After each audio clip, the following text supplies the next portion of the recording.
안녕하세요, 여러분. 요즘 계단 오르기가 예전보다 힘드신가요? 장 보고 오면 팔이 떨리시나요? 의자에서 일어날 때 무릎에 손을 짚게 되시나요? 이런 증상이 있다면 단순한 노화가 아닙니다. 바로 근감소증의 신호일 수 있습니다. 충격적인 사실을 하나 말씀드리겠습니다. 우리는 40세부터 매년 근육이 1%씩 줄어듭니다. 70세가 되면 젊었을 때 근육의 절반만 남습니다. 근육이 빠지면 뼈도 약해지고 넘어지기 쉽고 당뇨병 위험도 높아집니다. 이번 영상에서는 근감소증을 예방하는 5대 슈퍼푸드에 대하여 심층적으로 알아보는 시간을 갖겠습니다. 오늘 영상은 다음과 같은 순서로 진행됩니다. 첫 번째, 근감소증이 왜 위험한지, 어떤 증상이 있는지 알아보겠습니다. 두 번째, 근육을 지켜주는 5가지 슈퍼푸드를 자세히 소개하겠습니다. 세 번째, 식사와 함께 할 수 있는 간단한 운동법을 알려드리겠습니다. 특히 오늘 소개할 5가지 음식은 모두 우리 밥상에서 쉽게 찾을 수 있는 것들입니다. 황태, 콩, 등푸른 생선, 들깨, 달걀. 이 평범한 식재료가 여러분의 근육을 지켜주는 특별한 약이 될 수 있습니다. 끝까지 시청하시면 오늘 당장 시장에서 뭘 사야 할지, 어떻게 요리해서 먹어야 할지, 하루에 얼마나 먹어야 하는지 모든 것을 알아가실 수 있습니다. 시작하기 전에 저희 채널을 응원하는 마음으로 구독 버튼을 눌러주시면 큰 힘이 되겠습니다. 늘 감사합니다.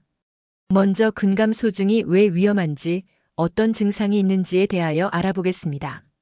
첫째는 근감소증이 무엇인지 쉽게 설명드리겠습니다. 근육은 우리 몸의 엔진입니다. 자동차 엔진이 약해지면 언덕을 못 올라가듯이 근육이 줄면 일상생활이 힘들어집니다. 근감소증은 말 그대로 근육이 줄어드는 병입니다. 나이가 들면서 자연스럽게 생기지만 방치하면 큰 문제가 됩니다.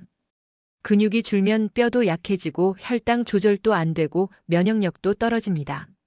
실제로 근감소증이 있는 어르신은 낙상 위험이 3배, 골절 위험이 2배, 사망 위험이 2.3배나 높습니다. 둘째는 근감소증 자가진단법입니다. 지금 바로 확인해 보세요. 종아리 둘레가 여성 32cm 이하 또는 남성 34cm 이하인가요? 5회 의자에서 일어나는데 12초 이상 걸리나요? 4m 걷는데 6초 이상 걸리나요? 계단 10개 오르기가 힘드신가요? 장보기 후 봉투 들기가 버거우신가요? 2개 이상 해당되면 근감소증을 의심해야 합니다.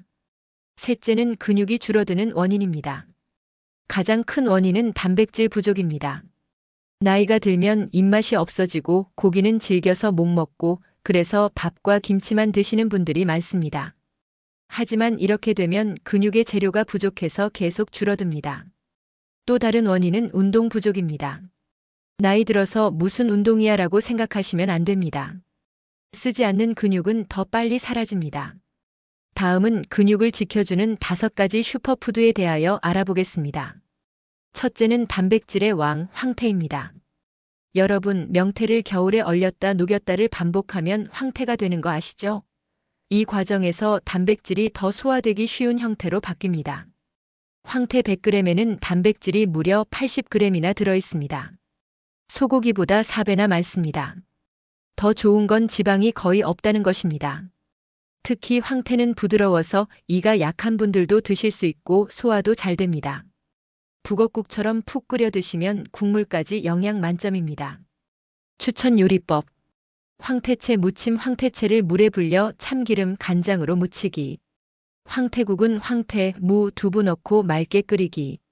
황태찜은 황태를 쪄서 간장 양념 뿌리기. 하루에 황태 한 토막 50g이면 충분합니다. 둘째는 밭에서 나는 고기, 콩과 두부입니다. 콩은 밭에서 나는 쇠고기라고 불립니다. 특히 검은 콩에는 근육을 만드는 류신이라는 영양소가 풍부합니다. 두부는 콩을 갈아서 만들기 때문에 소화가 더 잘 됩니다. 부드러워서 씹기도 편합니다. 두부 한 모 300g에 단백질이 24g이나 들어있습니다. 추천 요리법. 콩밥 밥 지을 때 검은 콩 한 줌 넣기.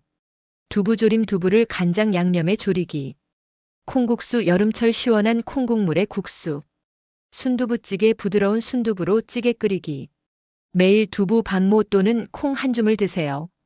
셋째는 오메가3 덩어리, 등푸른 생선입니다. 고등어, 꽁치, 삼치 같은 등푸른 생선에는 오메가3가 가득합니다. 오메가3는 근육의 염증을 줄여주고 회복을 도와줍니다. 더 중요한 건 비타민 D입니다. 비타민 D가 부족하면 근육이 약해집니다. 햇빛을 쬐면 만들어지지만 나이가 들면 피부에서 잘 안 만들어집니다. 그래서 생선으로 보충해야 합니다. 추천 요리법. 고등어구이 소금 살짝 뿌려 구워 먹기. 꽁치조림 무, 양파와 함께 조리기. 삼치구이 카레가루 살짝 뿌려 구우면 비린내 제거. 참치캔 간편하게 참치캔도 좋습니다.